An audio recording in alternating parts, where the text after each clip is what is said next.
O que deveria ser um fim de semana de descanso e espiritualidade transformou-se em um verdadeiro tormento para Juliana Elias. Foram dias de dor intensa, noites em claro, desespero, pensamentos sombrios, incertezas, abandono e incredulidade. No domingo 4 de março de 2018, a poucas horas do encerramento de um acampamento religioso voltado a profissionais da área de saúde, promovido pela Igreja Católica, Juliana sofreu um grave acidente durante uma atividade recreativa. Ao tentar realizar um salto em distância, caiu e fraturou a tíbia da perna esquerda. A lesão foi tão séria que não pôde ser tratada no hospital de sua cidade, Presidente Venceslau, sendo necessário transferi-la para Presidente Prudente, onde havia melhores recursos médicos. O que se seguiu foram anos de cirurgias, internações e batalhas diárias pela vida, sempre sob o sinal vermelho do risco iminente. Foram 7 anos de luta contra infecções e diagnósticos desanimadores, até que veio a inevitável amputação de parte da perna. Conheça o relato desta mulher que, após chegar ao fundo do poço, encontrou na família, em um amigo padre e na fé em Deus a força necessária para recomeçar e trilhar os caminhos de uma nova vida. Tudo aconteceu no dia 4 de março de 2018, quando eu estive no acampamento da área da saúde, porque trabalhava na Santa Casa, e eu fui nesse acampamento e lá, infelizmente, numa prova da fé, prova do salto, teve um salto de longa distância e, infelizmente, eu caí. Foi uma prova no meio de uma mata e lá eu caí e fraturei a lateral do joelho, a tíbia. Saí de lá, fui para a Santa Casa de Prudente, tive que passar por um procedimento cirúrgico, os médicos colocaram pino, infelizmente deu rejeição. A partir daí foi que começou assim o maior pesadelo da minha vida. Infelizmente, devido à rejeição dos pinos, eu tive que submeter a uma nova cirurgia. Ele fez a retirada dos pinos e aí, Toninho, começou assim problema tanto físico como o meu emocional, entendeu? Assim, se abalou demais. Para você ter noção, eu fiquei até 5 meses internada, direto. Fiquei em isolamentos, não podia receber visita, não era qualquer enfermeira que podia estar entrando no meu quarto, ela tinha que estar toda equipada. Enfim, eu adquiri várias bactérias, das piores bactérias que você possa imaginar. E nesses 5 meses, eu recebia visita, assim, das pessoas lá de Prudente, que eram da igreja. Tinha até uma senhora por nome de Graça, que ia lá fazer visita. Ela, assim, graças a Deus, ela colocou na minha vida uma pessoa, Padre Pedro Newton Guarinão. Ele é lá da paróquia São Paulo Apóstolo de Presidente Prudente. Ele me adotou praticamente, que até então nunca soltou a minha mão. Ele passava visita para mim frequentemente, nunca me abandonou. Eu fiz essa pergunta para os médicos, o que eles me disseram, que não teria como prever, da onde surgiu essa bactéria. Poderia ser no hospital? Sim. Poderia ser dessas idas e vindas minha? Sim. Então, assim, eles não souberam dizer para mim, olha, a bactéria é hospitalar, a bactéria, Só sei que tudo iniciou, devido à fratura, que teve que fazer a cirurgia, e a partir daí, foi uma porta de entrada para essas bactérias. Eu tive em torno, para você ter noção, eu fiz 24 cirurgias na lateral do joelho, que é na tíbia. Infelizmente, numa das cirurgias, o meu nervo foi lesionado, que resultou no meu pé, que caiu, pé equino. Quando eu pensei que talvez estaria acabando o problema, pelo contrário, eu estava com uma mais dificuldade, entendeu, ainda. Então, assim, foi muito difícil sarar essa bactéria na lateral do joelho. Eles fizeram raspagem no osso, tudo que você puder imaginar foram feitos, né? Quando eles estavam pensando em uma possível amputação, o médico resolveu me passar para um outro especialista de pé, né? Que falou, não, vamos tentar salvar o seu pé, vamos ver o que a gente pode fazer. Fiz outra cirurgia, 25 cirurgias, 25ª. E nessa cirurgia, o médico tentou fazer uma artrodese. O que é uma artrodese? É uma fixação, né, do osso da perna com o meu tornozelo. Né? Meu pé não iria fazer movimentos nenhum, ele ficaria fixo. E vamos tentar. Eu fiz essa cirurgia, sem sucesso. A cirurgia não funcionou porque o osso não consolidou. O que eu posso garantir, né, com veemência, assim, que a minha vida, né, foi mais no hospital do que na minha casa. Eu não ficava em casa, era no hospital. Eu chegava em casa, era questão de, às vezes, o mais que eu fiquei, uma semana, eu voltava para o hospital, porque eu gritava de dor. Eu cansei de falar para o meu marido assim, pelo amor de Deus, me ajuda, porque eu estou morrendo. Né, de tanta dor que eu sentia. Foram muitas e muitas noites assim, até mesmo no hospital, eles me davam remédio para dormir, não funcionava, entendeu? Morfina, tomei muita morfina, né, para dor, nem a morfina fazia efeito. Eles davam morfina, o tramadol, entendeu? E muitas vezes não fazia efeito, entendeu? Então assim, a minha vida foi mais, de 2018 para cá, foi mais em um hospital do que na minha casa. Deus, em primeiro lugar, tá? Deus, em primeiro lugar. Minha família, tá? Minha família. Saber, assim, que eu preciso continuar, porque eu tenho minha família, eu tenho meu pai, eu tenho minha mãe, minha família precisa de mim. Falando assim, religiosamente, meu amigo, que eu falo que ele é um anjo na minha vida, que Deus colocou no meu caminho, ele trabalhava comigo a parte religiosa, tá? Porque psicólogo e psiquiatra eu tive que começar a frequentar, porque sozinho eu não dava conta, com certeza. Muitas vezes, Toninho, muitas vezes. Porque eu me revoltei com o mundo, eu me revoltei com Deus, eu me revoltei assim com tudo, você tá entendendo? É muito difícil uma pessoa que tinha uma vida ativa, trabalhava, dona de casa, mãe, esposa, e de repente você se vê prostrada, né, num leito de hospital, quando não, numa cadeira de roda, né, totalmente inútil. Era assim que eu me sentia. Eu tentei sim, contra a minha vida, e não foi uma vez. Eu tentei mais que uma vez. Eu tentei 1, 2, 3 vezes, acredito, ou mais, não me lembro. Mas eu tentei sim, por fraqueza, entendeu? Espiritual, por assim, não ter mais esperança. Sim, muito. E eu não sentia dor também. Eu sei que isso às vezes fala, poxa, é coisa de adolescente. Não, não é coisa de adolescente. É coisa de alguém que está desesperada e que quer aliviar a dor com uma outra dor. E quanto mais eu me mutilava, mais eu queria fazer, entendeu? Eu me cortava, em cima daquele corte eu me cortava mais e abria outro, e mais outro. Você tá entendendo? Me mutilava assim, trazia alívio, sabe? Eu sei que é estranho isso, mas me trazia alívio sim, uma sensação de alívio, porque a dor que eu sentia dentro de mim, entendeu? Aliviava, porque a dor na carne, entendeu? Estava sendo um pouquinho maior, então eu precisava de alívio dentro de mim. Não, de jeito nenhum.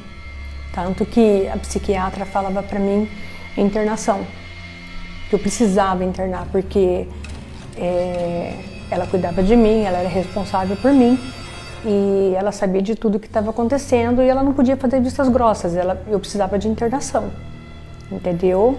E eu me recusava, porque eu acreditava que isso ia passar, que era só uma fase que ia passar, entendeu? É normal, lógico que não, jamais, entendeu? Hoje, assim, mais do que nunca, eu peço sempre perdão a Deus, né, por isso, por essa fraqueza. Mas, assim, tudo estava muito difícil para mim conciliar, Toninho. Eu falo para você, assim, com prioridade. Foi um momento mágico. Eu preciso falar com muito carinho disso, porque eu estava lá, ia fazer 5 meses que eu estava internada, e de repente aquele homem chegou, que queria falar comigo. Eu falei, não, eu não quero visita, não aceito visita. Ah, mas eu queria, não, eu não tenho nada para falar mesmo porque eu não te conheço. Foi bem assim. Ele falou, tudo bem, você não quer me ouvir? Né? Então, deixa eu ouvir você. E ele deixou eu falar tudo o que eu sentia, tudo o que eu pensava, sobre tudo o que tinha acontecido, desde o tombo do acampamento, desde o abandono. Me desculpa, eu não estou aqui para jamais criticar ninguém, entendeu? Mas eu me sentia abandonada. E quando eu contei tudo para o Padre Pedro, o que tinha acontecido, eu me lembro que ele olhou para mim, ele deu um sorriso e falou assim, tudo que você disse veio ao encontro de tudo que eu penso. Naquele momento, para mim, assim, foi mágico. E eu digo para você, tá? Deus usa, sim, o homem em forma de anjo, porque foi o que o Padre Pedro foi naquele instante e é até hoje na minha vida. Porque desde então ele nunca soltou a minha mão, nunca. Quando eu ligo meu celular, a primeira mensagem que eu vejo é a leitura orante que ele manda para mim todos os dias. Eu tenho ele é um amigo, ele é um padre e é um anjo na minha vida. E tenho certeza na vida de muita gente. Olha, Toninho, foi muito difícil. Porque assim, antes dessa amputação, eu tentei recorrer no médico em São Paulo. A situação financeira estava assim, triste, foi muito triste, Toninho, a nossa situação. Né? Não só psicológica, porque não atinge só a mim, atinge toda a minha família. Mas ainda assim, a gente deu um jeito, a gente fez uma rifa, fez 2, 3, e a gente conseguiu para que eu fosse para São Paulo, pegar lá uma opinião. E quando eu cheguei lá, infelizmente, o médico falou assim, olha, tá um pouco tarde para mim poder pegar a sua causa. Mesmo porque era um médico que atende Sírio-Libanês e Einstein. Jamais eu teria um padrão para poder bancar isso. Ele poderia até fazer uma tentativa, mas não teria muito êxito. Aí eu retornei para Prudente, procurei um novo especialista. Ele falou, olha, vamos fazer o seguinte, vamos tirar tudo que está aí no seu tornozelo, vamos tentar fazer uma nova artrodese. E ele tirou também tudo que estava no meu tornozelo e tentou fazer uma artrodese, só que ele colocou um fixador entre a minha perna e o meu pé. E, infelizmente, veio infecção de novo. E quando veio essa infecção, a gente fez bastante exames e deu osteomielite, tanto no meu pé como na minha perna, que é uma infecção que dá no osso, é uma bactéria que vai para o osso. E quando chegou nesse ponto, ele falou para mim, olha, você tem 2 saídas. Ou você corre o risco, tá, de uma infecção generalizada, ou você amputa a sua perna. Então, assim, foi a pior decisão da minha vida, a pior decisão de se tomar. Porque mesmo diante todo o sofrimento, a minha perna estava ali.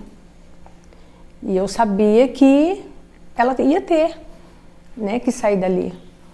E eu olhava para o meu filho, eu me perguntava como que ele vai me ver. Eu olhava para o meu marido, quer dizer, eu não pensava tanto em mim, porque eu sabia já o que fazer, né? Mas eu pensava. Até que um dia, meu filho vendo eu sofrendo, chorando muito dentro do meu quarto, ele falou para mim assim, mãe, chega de sofrer, faça o que precisa ser feito. Então, assim, nesse momento, Toninho, foi muito importante para mim, porque eu precisava da opinião dele. Meu marido falava, amputa. Mas eu precisava também da opinião do meu filho menor. Entendeu? Eu precisava disso. E ele falou tudo o que eu precisava ouvir. Liguei pro médico, marquei a consulta, estive nele e falei, doutor, o momento é esse. Vamos pro centro cirúrgico. Ele falou para mim, você tem certeza disso? Eu falei, tenho. Vamos amputar. Né? Aí ele marcou o dia, né, da amputação. Ele pegou no centro cirúrgico e falou para mim, Juliana, você tem certeza do que você está fazendo? Porque veja bem, não dá para colar. Né? Foi bem assim que ele falou para mim. Eu falei, tenho, doutor. Ele perguntou umas 3 vezes. Eu falei, não, eu tenho, doutor. Aí ele me deu um termo, né? Falou para mim, então assina. Aí eu assinei o termo e foi feita a amputação. Minha amputação foi no dia 7 de novembro de 2024. Quando eu saí assim do pós-cirúrgico, foi difícil. Foi muita dor. Foi muita dor. Tanto a dor da perda, como a dor física, a dor emocional. Assim, uma pessoa destruída. Mas eu olhava do lado, estava meu filho, Vinícius. Meu filho João Vitor não podia estar porque alguém tinha que ficar em casa. Então, o João Vitor em casa e meu marido e o Vinícius, né, em casa. Então, ali eu busquei força. E eu sabia que uma nova luta, né, começava, que era batalhar para ter minha prótese. Com certeza. Acabou. Só que assim, o difícil, Toninho, que eu peguei a infecção. Você tá entendendo? Nessa amputação. Os pontos todos se abriram, veio aquela carga novamente de antibióticos. Você tá entendendo? Demorou muito a cicatrização. Mas assim, o médico agiu rápido, graças a Deus sanou, né, a infecção. Não chegou a ter uma bactéria, foi infecção mesmo. E eu sabia assim, eu preciso agora lutar pela minha prótese. Por quê? Porque eu queria a minha independência. Eu queria a qualidade de vida. E quando eu falo independência, eu lembro cadeira de roda. E eu queria a minha independência principalmente para me livrar dela. Porque até então era minha parceira. Assim, eu quero andar, eu tive, sabe, sede, eu vou conseguir, a minha luta hoje é essa. Sim, de início, a gente resolveu fazer uma vaquinha virtual, né? A gente fez essa vaquinha, assim, arrecadou não o bastante que a gente gostaria, aí a gente resolveu fazer um bingo, tá? Eu quero até agradecer, né, assim, o comércio local, né, pelas suas doações que foram feitas, né, para esse bingo, né, a gente fez. E depois diversas rifas. Tudo quanto é tipo de rifa que você pudesse imaginar, isso dá para me rifar? Eu vou rifar e vou fazer, entendeu? E assim, muitas doações, Toninho, em espécie, entendeu? Tanto de amigos, amigas, pessoas conhecidas, como principalmente de pessoas, parentes meus que moram no estado do Mato Grosso, né, que me ajudaram, né? Então assim, foi uma campanha cerrada, o trabalho de formiguinha, né, como a gente fala, né, foi o que foi feito. Olha, Toninho, a minha previsão para essa prótese seria para 2026. Eu não tinha previsão dessa prótese agora, mas um simples telefonema mudou toda a minha história. Você está entendendo? Eu estava aqui e mais uma vez, como sempre, ele me surpreendeu, né, que eu posso falar assim, com veemência, é meu amigo, entendeu? O Padre Pedro, né, ligou para mim, perguntou como que estava a minha situação, previsão de prótese, né, o que eu tinha arrecadado, o que dava para fazer, né? Eu falei para ele, quem sabe 2026 eu consigo colocar, não sei se seria no meio do ano, fim do ano, mas eu sei que para 2026, né, com rifas, a gente iria conseguir. Foi quando ele abraçou a minha causa. Sabe, assim, foi... Eu sorria muito, ele falava assim, não tem nada melhor do que ver, minha filha, você sorrindo, do que ver o seu, né, sorriso. Né? É uma criança que vai voltar, uma criança adulta que vai voltar a andar, né? Que vai ter que aprender a voltar a andar. Eu vou te ajudar. E você vai colocar essa prótese o quanto antes.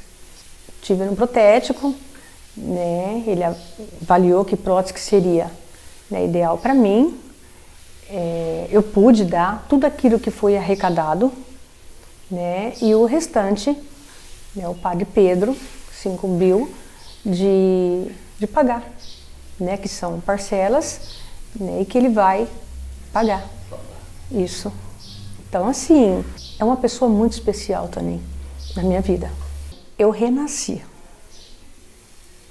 Pode acreditar, eu renasci das cinzas, sabe? Eu tenho, né? Eu tenho, assim... eu não tenho, assim, nem palavras para encontrar. Por quê? Porque a minha felicidade de hoje é tanta. Porque não é um simples objeto que foi adquirido. É retomar a minha vida, é a minha qualidade de vida, é a minha independência, sabe? Eu sei que é o início, né? Tem lutas ainda aí pela frente, mas a minha conquista, né? O meu sonho está aqui, né? E eu acredito assim, Deus sempre esteve comigo. Toninho, ao todo foram 27 procedimentos. E eu sei que em cada procedimento, Deus sempre esteve comigo.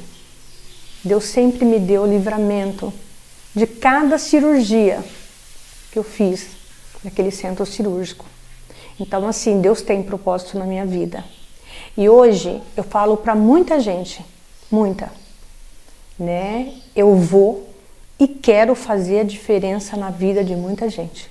Como eu acredito, né, que eu já estou fazendo a diferença na vida de muita gente. Então, assim, foi momentos de dor, foi momentos de sofrimento. E hoje tem uma palavra que eu sempre falo: tudo passa. Com certeza. Por muitas vezes eu falava assim, eu não vou amanhecer viva. É o meu fim. Porque não é uma infecção comum. Não era uma infecção simples. Era uma infecção com várias bactérias, entendeu? E que os médicos deixavam bem claro. Era um risco, eu estava correndo um risco de vida. E eu vejo assim, Deus me deu livramento de tudo isso. E se Deus deu esse livramento, é porque Ele tem propósitos na minha vida. Ele tem propósito na minha vida.